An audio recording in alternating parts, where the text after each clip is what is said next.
Assalamualaikum warahmatullahi wabarakatuh. Sahabat channel Fadilah Amal, Ali radhiyallahu anhu berkata bahwa Rasulullah sallallahu alaihi wasallam pernah bersabda, "Janganlah menunda 3 perkara, yaitu salat apabila telah datang waktunya, 2 jenazah apabila telah siap untuk dikuburkan, yang ketiga wanita yang belum menikah apabila pasangannya telah ditemukan." Dari Abdullah bin Amr radhiyallahu anhu dan dari Rasulullah sallallahu alaihi wasallam bahwa pada suatu hari beliau bercerita mengenai salat. Beliau bersabda, "Barang siapa menjaga salatnya, maka salat akan menjadi cahaya pembela dan penyelamat baginya pada hari kiamat. Dan barang siapa tidak menjaganya, maka tidak akan ada cahaya pembela dan penyelamat baginya, serta pada hari kiamat ia akan dikumpulkan bersama Fir'aun, Haman dan Ubay bin Khalaf." Hadis riwayat Ibnu Hibban dan Tabrani. Semua orang tahu siapa Fir'aun, betapa kafirnya dia sehingga mengaku dirinya sebagai Tuhan. Sedangkan Haman adalah perdana menterinya dan Ubay bin Khalaf adalah musuh besar Islam dari kaum musyrikin Makkah. Sebelum hijrah, Ubay bin Khalaf pernah berkata kepada Rasulullah, "Aku memelihara seekor kuda dan aku telah memberikan banyak makanan dengan mengendarainya. Aku akan membunuhmu di kemudian hari. Na'udzubillah min dzalik." Rasulullah sallallahu alaihi wasallam pun berkata kepadanya, "Insya Allah saya akan membunuhmu." Ketika terjadi perang Uhud, dia mencari-cari Rasulullah sallallahu alaihi wasallam sambil berkata, "Apabila pada hari ini Muhammad lolos dariku, maka akulah yang akan celaka." Kemudian dia menuju Rasulullah sallallahu alaihi wasallam untuk menyerang beliau.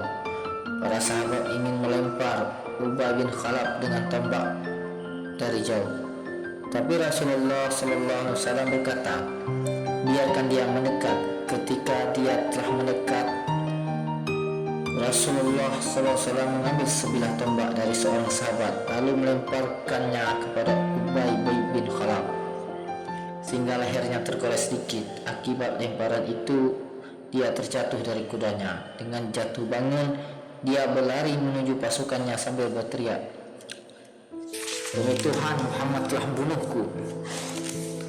Orang-orang kafir berusaha menenangkan bahwa itu hanyalah sebuah goresan saja, tidak perlu dikhawatirkan. Namun dia berkata, "Muhammad pernah berkata bahwa dia akan membunuhku. Demi Tuhan, seandainya dia hanya meludahiku saja, pasti aku akan mati." Diceritakan bahwa suara teriakannya bagaikan teriakan lembu jantan. Abu Sufyan yang ketika itu sebagai panglima perang berkata dengan nada mempermalukan, "Dengan sedikit goresan saja engkau berteriak." Ubay bin Khalaf berkata, "Apabila kamu tidak tahu siapa yang melempar aku, ini adalah lemparan Muhammad. Saya sangat takut demi Lata dan Uzza. Jika penderitaanku ini dibagikan kepada seluruh penduduk Hijaz, niscaya mereka akan binasa. Muhammad pernah berkata kepadaku, aku akan membunuhmu. Ketika dia berkata begitu, aku yakin bahwa aku akan mati di tangannya dan tidak akan lolos darinya. Seandainya dia meludahi sedikit saja setelah dia mengatakan demikian, maka pasti aku akan binasa." Akhirnya Ubay bin Khalaf meninggal dunia sehari sebelum tiba di Mekah. Peristiwa ini adalah pelajaran bagi kita. Seorang kafir yang kuat dan musuh besar Islam saja begitu yakin dengan perkataan Rasulullah SAW sehingga dia tidak merasa ragu sedikit pun tentang kematiannya di tangan Rasulullah.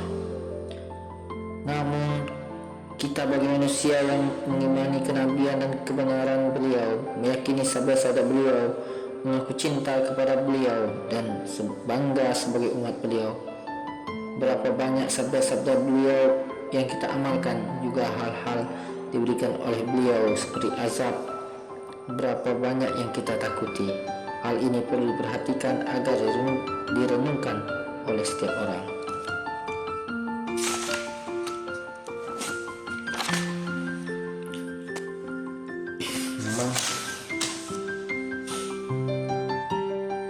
Dalam kitab Az-Zawajir, Ibnu Hajar radhiyallahu anhu telah menceritakan tentang Fir'aun, Qarun dan lain-lain. Dia menuliskan bahwa yang melainkan sholat akan dibangkitkan bersama Fir'aun, Qarun dan Haman. Alasannya adalah karena adanya kesamaan alasan-alasan yang ada pada diri mereka. Jika seorang meninggalkan sholat dengan alasan sibuk karena banyaknya harta benda, maka dia akan dibangkitkan bersama Qarun. Jika alasannya karena sibuk dalam pemerintahan dan kekuasaan, maka akan dibangkitkan bersama Fir'aun. Jika penyebabnya adalah jabatan, maka dia akan dibangkitkan bersama Haman. Dan jika seorang meninggalkan sholat karena sibuk dengan perdagangan, maka dia akan dibangkitkan bersama Ubay bin Khalaf. Apabila kita dibangkitkan bersama-sama orang seperti itu, maka kita akan menerima berbagai macam azab seperti yang diterangkan oleh banyak hadis. Walaupun derajat kesahihan hadis-hadis ini telah banyak dibicarakan, namun yang tidak ada keraguan mengenainya bahwa azab Jahannam adalah azab yang paling pedih.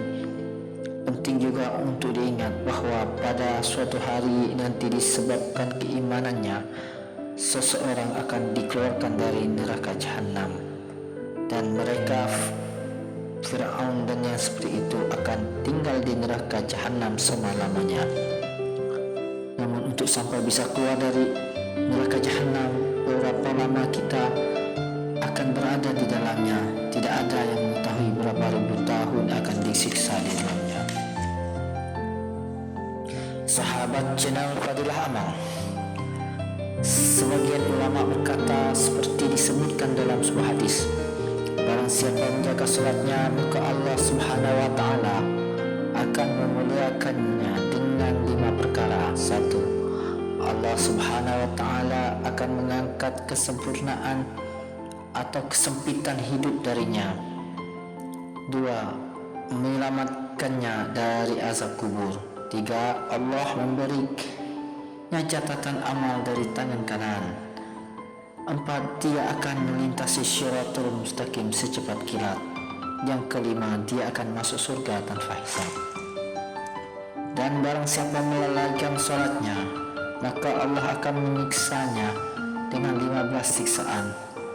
5 siksaan akan diberikan di dunia, 3 ketika mati, 3 di dalam kubur, dan ketika keluar dari kubur. 5 azab yang akan ditimpakan di dunia yaitu Allah dicabutkan keberkahan umurnya. Yang kedua, ciri kesolehan akan dicabutkan dari wajahnya. Yang ketiga, setiap amalan yang akan dilakukan tidak akan diberikan pahala oleh Allah Subhanahu wa taala. Yang keempat, doanya tidak akan sampai di akar langit. Yang kelima, tidak akan dapat bagian dari doa orang-orang yang soleh. Adapun musibah yang akan menimpanya ketika akan mati yaitu dia akan mati dalam keadaan hina. 2. Dia akan mati dalam keadaan lapar. 3. Dia akan mati dalam keadaan haus sehingga walaupun diberi air minum sepenuh lautan tidak akan menghilangkan rasa hausnya. Adapun azab yang akan ditimpa di dalam kubur yaitu kubur akan menyempit baginya sehingga tulang-tulang rusuknya saling bersilangan. Akan dinyalakannya api di dalam kuburnya sehingga dia akan digulingkan di atas siang dan malam. Allah SWT akan memasukkan ular ke dalam kuburnya yang bernama Suja'ul Aqrab, dan ular itu akan menguasai kedua matanya, terbuat dari api, dan kukunya dari besi. Panjangnya setiap kukunya adalah sehari perjalanan. Dia akan berkata kepada si mayit, "Saya adalah Suja'ul Aqra." Suaranya bagaikan petir yang menggelegar. Ia berkata lagi, "Rabbku telah memerintahkan untuk memukulmu karena melalaikan sholat subuh sampai terbit matahari, dan memukulmu karena melalaikan sholat zuhur sampai asar, dan memukulmu karena melalaikan sholat asar sampai matahari tenggelam, dan memukulmu karena melalaikan sholat maghrib sampai masuk waktu isya, dan sholat isya sampai masuk waktu subuh. Setiap kali ia memukulnya sebanyak 1 kali pukulan, maka ia akan terbenam ke bumi sedalam 70 hasta. Dia akan senantiasa disiksa sampai hari kiamat." Selanjutnya ada musibah yang menimpanya ketika keluar dari kubur dan dibangkitkan pada hari kiamat adalah: 1. Hisabnya sangat keras. 2. Allah akan marah padanya.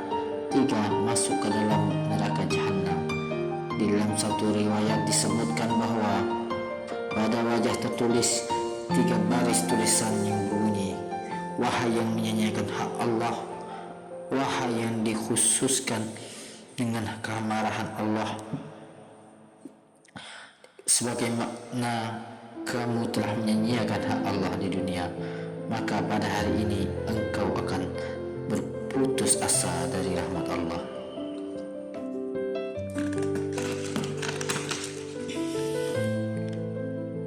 Allah Subhanahu wa ta'ala berfirman, "Innallaha la yaghfiru an yushraka bihi wa yaghfiru ma duna dzalika liman yasha." Sesungguhnya Allah tidak mengampuni dosa syirik dan akan mengampuni dosa syirik bagi siapa yang dikehendaki Allah.